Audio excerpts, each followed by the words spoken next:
here above me. So it is my pleasure to introduce to you Dr. Jacob Towery. Dr. Towery is an adolescent psychiatrist in private practice in Palo Alto, California. He attended Duke University for his undergraduate studies, University of Virginia for medical school, and Stanford for his residency in adult psychiatry and fellowship in adolescent psychiatry. He currently serves on the adjunct faculty at Stanford University School of Medicine. He is the author of the recently published The Antidepressant Book, A Practical Guide for Teens and Young Adults to Overcome Depression and Stay Healthy. That book is available to you outside for purchase, and I believe you're going to sign books tonight as well. And he enjoys seeing patients, snowboarding, scuba diving, traveling, reading, meditating, and spending quality time with other humans. All of you, I think, are included in that, so he will enjoy spending time with you today. And more information can be found at his website, which is jacobtowerymd.com. Please give a big, warm Menlo Park welcome for Dr. Jacob Towery.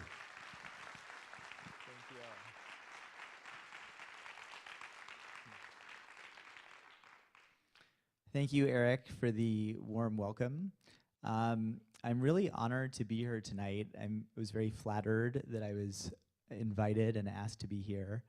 A few people I'd like to do a quick thank you to are Eric, Singari, Kate, Sarah, and Amy for helping to set things up, Jason and Jack, and any other AV people.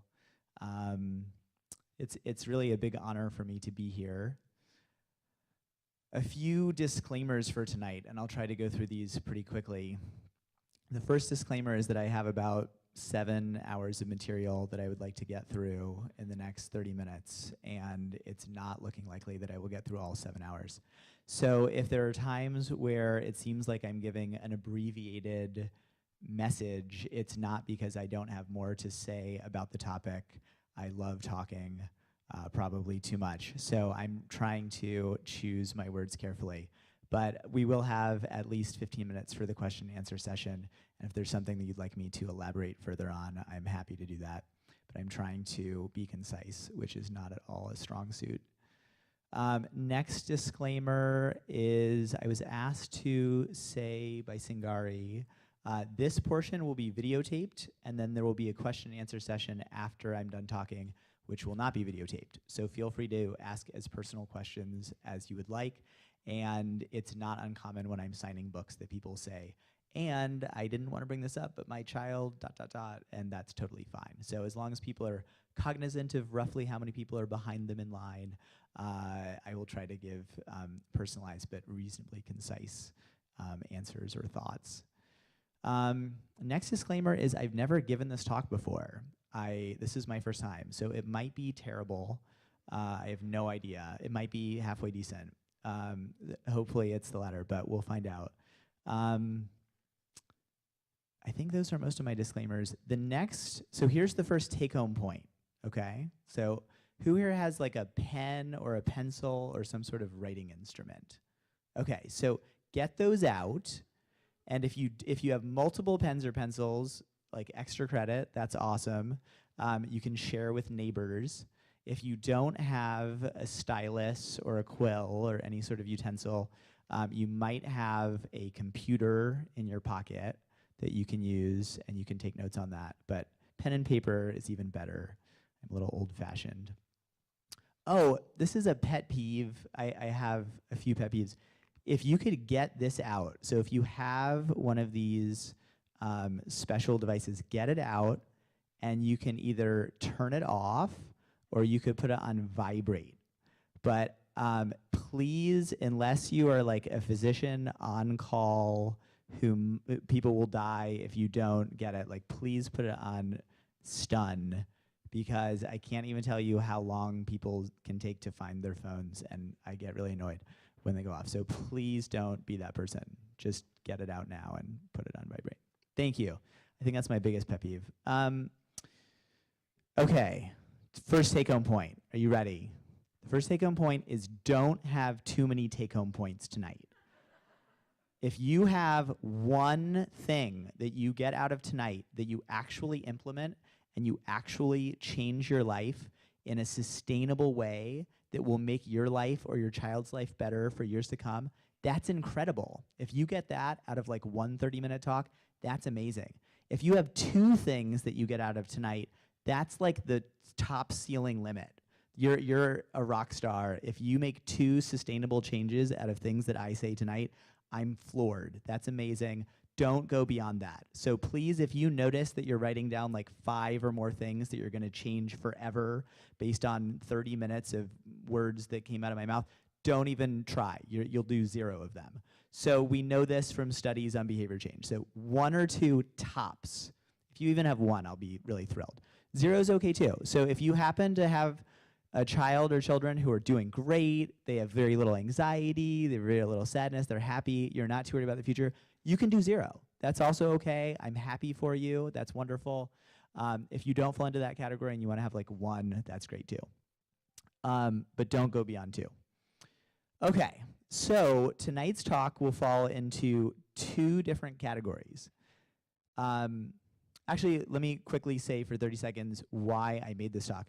I made this talk because I was giving talks before, and the easy thing is if your child or children are pretty healthy, that's great. If you're just here for prevention, awesome. I am happy for you.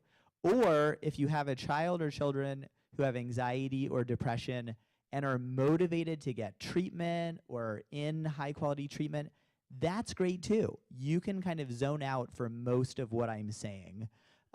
That's fantastic. So like pat yourself on the back. That's really good. Your child's motivated. You don't need to listen to most of what I'm saying. It will be like bonus things that you could do. But I was doing a lot of talks and people would say, but my child has anxiety or depression and they don't want to do anything. They don't want to see a therapist. They don't want to go to the hospital. They are just miserable, but they're not willing to do the things I want them to do. What am I supposed to do? And for a lot of times I just kind of scratched my head and I was like, I don't really know what you should do. So then I thought about it and I came up with some things that you could actually do if you fall into that category. So if you are a parent, so this talk is mainly for you parents who have a child that could benefit from treatment but is not that motivated to get into it. Or if you're just here from a prevention standpoint, what can I as a parent do to reduce the chances of my child suffering a lot? This talk is geared for you guys. Also, I didn't thank all of you guys for coming out here. This is really a wonderful attendance. I was telling Eric, if less than 5 people came, I was going to be pretty disappointed. But this is at least 10. It might even be like 20 people. This is awesome. So I'm thrilled with this turnout. Okay, so let's get to the actual meat of the material. And I set some alarms to tell me when to stop talking and go to questions and answers. Okay, so the first section is, what can you as parents do to make your children's lives better? And let me start by acknowledging that it's really hard to be a parent nowadays. I just want to explicitly say that. As a parent myself, I think it's really hard. I think it's probably harder. I think it's probably always been hard being a parent, but I think it's harder nowadays with screens and social media and pressure to get into colleges. So it's just really hard being a parent. So it might sound like at times that I'm saying like, go do these 20 different things as if they're like easy to do, and they're not easy.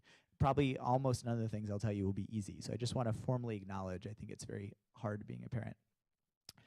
But one of the first things that you can do is, if you are a parent, this is the #1 take-home point for tonight. So are you listening?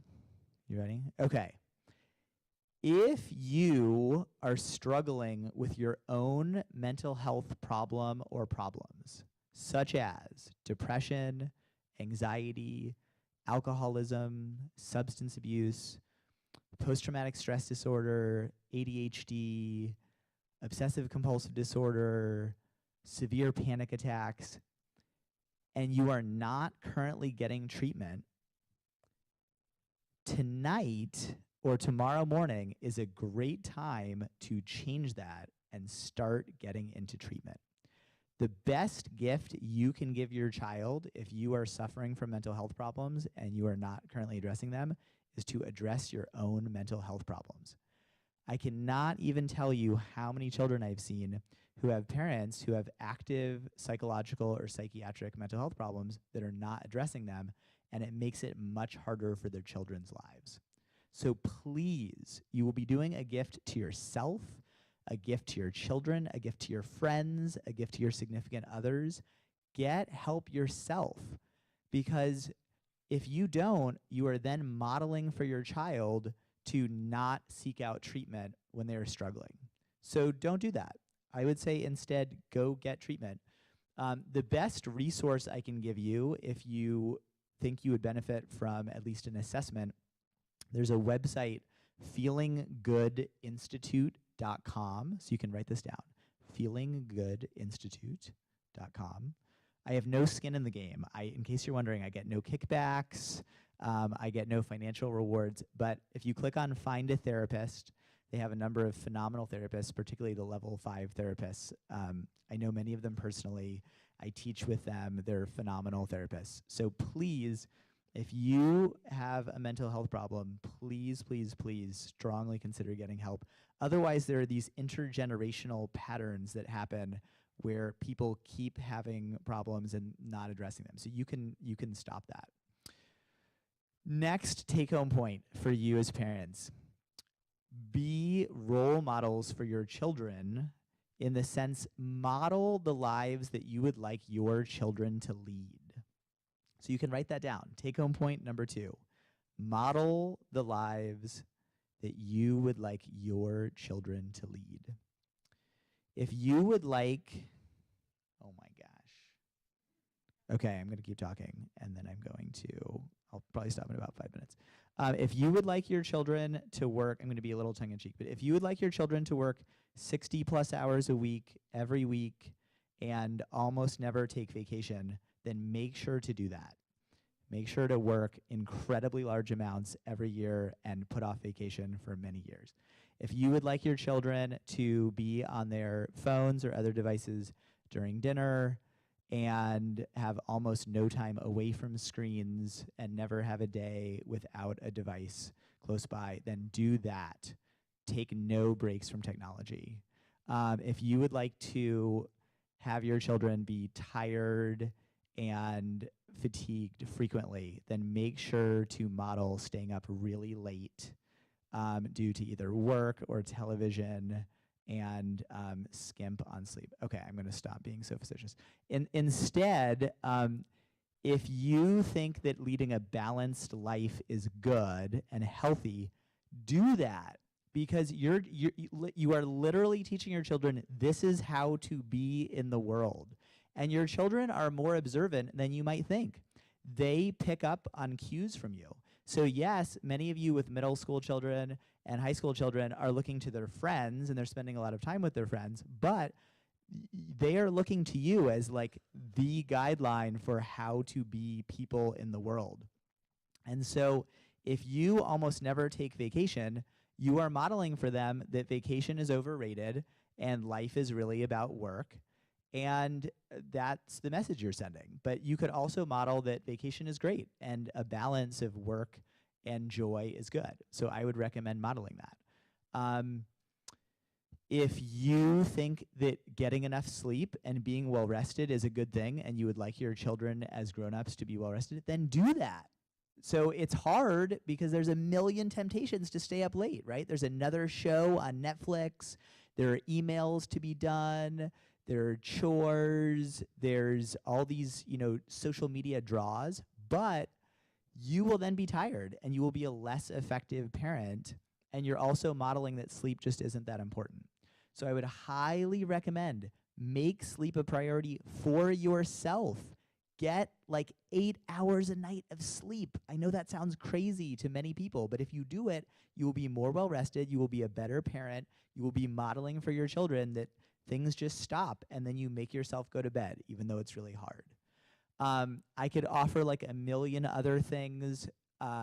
If you think that you're kind of on the reactive side, or you have a temper, or you have trouble with focusing, you could develop a daily meditation practice. I could talk for hours about the benefits of a morning meditation practice, but you could get the app Headspace, Headspace.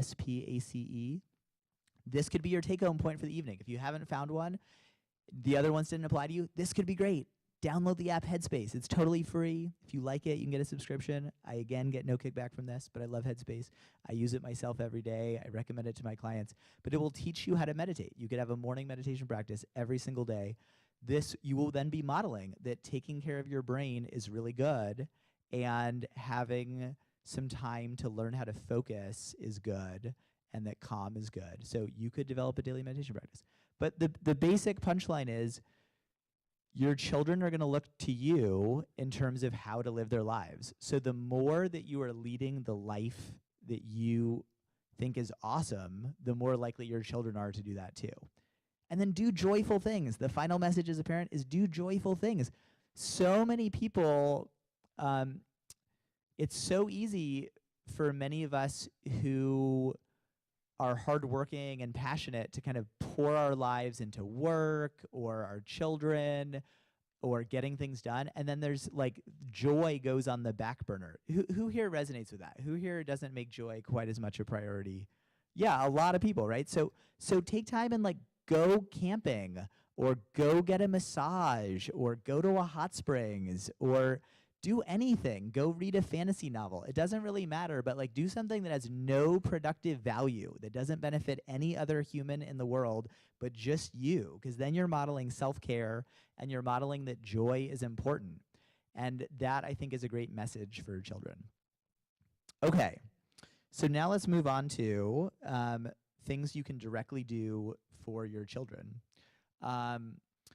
Let's talk about sleep. So I think sleep is super important. I was really debating which thing to pick, because there are a lot of things I think that can benefit teenagers. But particularly for teens with anxiety and depression, there's approximately 1 bajillion studies showing that sleep is really valuable for anxiety and depression. That's an exact number, 1 bajillion. You can look it up on PubMed. So there's really like no one out there touting sleep deprivation as a solution for anxiety or depression. So let's just assume, let's save like 20 minutes, and let's assume sleep is super important. And if you have questions about that, you're welcome to ask me, but I think we can all agree. So the question is, well, how do I get my children sleeping? They don't want to, they like to stay up late and they're on their screens. Who here has a child that has at least one device with a screen on it? Yeah, right? Whose child likes to stay up late and be on their laptop or their phone or their desktop? A whole lot, right? So I'm going to actually walk you through a step-by-step strategy that you can use to change that. Now, for some of you, you get to tune me out for the next like 15 minutes. Here are the people who can tune me out. Your child just loves going to bed at like 9:30 every night. They're really excited, they're self-motivated, they're tired, and they listen to their body, and they go to bed at 9:30. Great. Tune me out. Your child stays up until 11 or 12 or 1, but they're just spry, they're well-rested, they're energized, they're never irritable, they don't complain about being tired. Ignore me. You're doing great. Just keep doing what you're doing. How many of you don't fall into any of the above categories? Okay, about 90% of you. Okay, so then you might want to listen. Now, if I had more time, what I was going to do was going to have us list all of the wonderful reasons to not change our children's sleep patterns. Because there's actually a whole lot of good reasons to not get involved and change their sleep. So let's spend like 60 seconds on it. Who would like to raise their hand? Let's get some ideas. What are some fantastic reasons? Because I'm going to walk you through a step-by-step guide that will get your children sleeping well and being well rested. But you'd have to be the one. You and or your significant other, if you have one, would have to be the ones to make it happen. What are some great reasons not to do that? Less work, right? It's a whole lot of work to like get involved and like maybe argue with them and like take their devices away. Like it could be like squabbling. That's good. What else? Yes. Absolutely. Give them the opportunity to do it themselves. There's a million things where giving them the opportunity to do it themselves is great. And some of you have like seniors in college or seniors in high school that are getting ready to go off to college. We value independence. We value autonomy. We want our children to learn how to do things well. That's a great one. Good. What else? You guys are coming up with good ones. Nobody else is doing it. Why should I be the bad one? I know plenty of other friends' parents that are letting their children do what they want. Why should I be this bad guy, this weird one who's like telling my children what time to go to bed, even though they're like 15? That's weird. Good. What else? These are good ones. Yes. Absolutely. They need their device for homework. I can't stop my child from doing homework. I would be a bad parent. This is homework. This is school, right? School is important. Grades are important. So let's extend beyond that, not just homework. Who wants their child to maybe go to college? Who doesn't? Okay. Who wants their child to go to a good college? Be honest. I know, all of you, right? So you think, I don't want my child to get bad grades. What if I stop them from doing their homework and then they get bad grades and they don't go to the college I want them to go to or they want to go to, right? So there's a whole lot of, what else? Any other ones? I don't want to be a nag. That's a great reason. I hate being a nag, right? I don't want to be a nag. And yet you'd have to kind of be a nag if you do these things I tell you, right? So there's a whole lot of great reasons to not do the things I'm about to tell you, and you have every right to not do them. You can just not do them and just stick with the status quo. That's totally okay. So if the status quo is working for you, just do that. That said, if the status quo is not working well for you and your child is not as well rested as they could be, I would recommend doing what I'm going to tell you, but do it exactly as I tell you. Don't get fancy. Don't get creative. Don't try to modify it. Just do it exactly this way. So this is the controlling part coming out. So I definitely have a controlling side, but this is what I would recommend. And you don't have to do it, right? You can always say, but my family's different. I want my child to be able to stay up as late as well. That's okay. I have so many alarms, I don't even know. Okay. This one says 5 minutes late, and then there's this snoozing one. Okay. 5 minutes. I think we can do it. I'm feeling confident. Okay. So this is what you do. If you decide to do it, you can also decide not to do it. If you decide that you think sleep is important for your child and you want them to be well rested, this is what you do. You figure out what time does my child, so write this down. So get out your writing instrument or your electronic device and you can take notes. Figure out what time does my child need to wake up every single morning so that they could eat breakfast and shower, and maybe you could even be optimistic and throw in like 15 minutes for meditation. If your child sees me, I will make them meditate, and they will have to do 15 minutes of meditation every morning. But many of your children will not see me. But your children could potentially develop meditation practice. I know it's optimistic, but you could put in a 15-minute buffer. So ask yourself, what time does my child need to get up to be on time with all those things? And then count back 9 hours. So let's do the math, okay? So let's pretend your child wakes up at like 6:30 a.m. What time would be 9 hours back? 9:30, right? So, and you might need to adjust it here or there, right? So depending on what time your child wakes up. But let's count back 9 hours. So write down wake up time blank. This is all in my book. I'm going to try and save you, $10 or whatever. You don't have to buy the book. If you were just going to get the book for the sleep section, just save $10. Okay, so or whatever price is being sold at, it might be like $40, but it's probably not that much. But Amazon's $10. Okay, so I'm just shooting myself in the foot, and you're like, why would I buy it now? I could get it for $10. Okay, so you got the wake up time, then count back 9 hours. So write that down. This is device retirement time. I'm just making that up. Device retirement time is that time. So write down that number or put it on your phone. This is the time that devices disappear from your child's room. They disappear every single night. Every night. And you're going to train your child that they are always going to disappear at that time. And then they still have a good 30 minutes to 60 minutes to brush their teeth and floss. And they can do old-fashioned things like read a book, like a paperback book.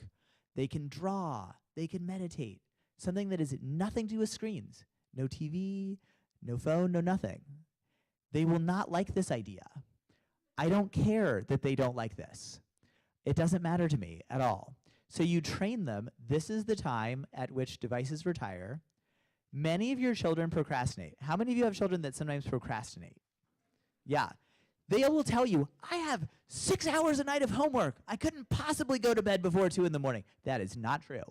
I work with so many teenagers that say that, and it's just not true. Most teenagers have far less than 6 hours of homework per night if they're actually doing it efficiently. Yes, they have extracurriculars, yes, they have homework, but they don't have enough that they need to be staying up till like 2 in the morning. If they're efficient with it, you're gonna help them learn how to be efficient with their time. So that is the time at which devices leave, and you do not negotiate or barter with your child. So write this down. No negotiating. That will ruin it. You have to teach them there's a firm line. This is going to be a rough week. Let me tell you, if you follow through what I'm saying, they are going to argue with you. They're going to try everything they can to convince you, coerce you, cajole you, pressure you into changing this. Don't give in. This is key. Follow through. And this means every device. Let me walk you through examples. Their cell phone, their laptop, their iPad, another tablet. If they have a desktop computer, you take the power cord. I'm serious. You take the power cord. If they have a television in the room, you take the power cord. If they have an Apple Watch, you take their watch. If they have earbuds, you take their earbuds. Everything. Everything leaves the room, and you can either put it in a separate room for the charging, or if you think they will sneak in there and get it, you can put it in your room, and you can lock the door. It depends how extreme you want to get. But it goes in another room that is not their bedroom. So they have no devices in their bedroom. Again, they will not like this. It doesn't matter. You just say, this is the way it is. You can be mad at me. You can tell me I'm the worst parent in the world. This is what's happening. And they'll say, but I won't get my homework done. But I have a test. But I have a quiz. But I have a paper. But I have college applications. You just say, you need to learn how to get it done before the devices go off. So this is going to be an adjustment for you. This might mean being really efficient with your time. It might even mean reevaluating how many extracurriculars are we doing.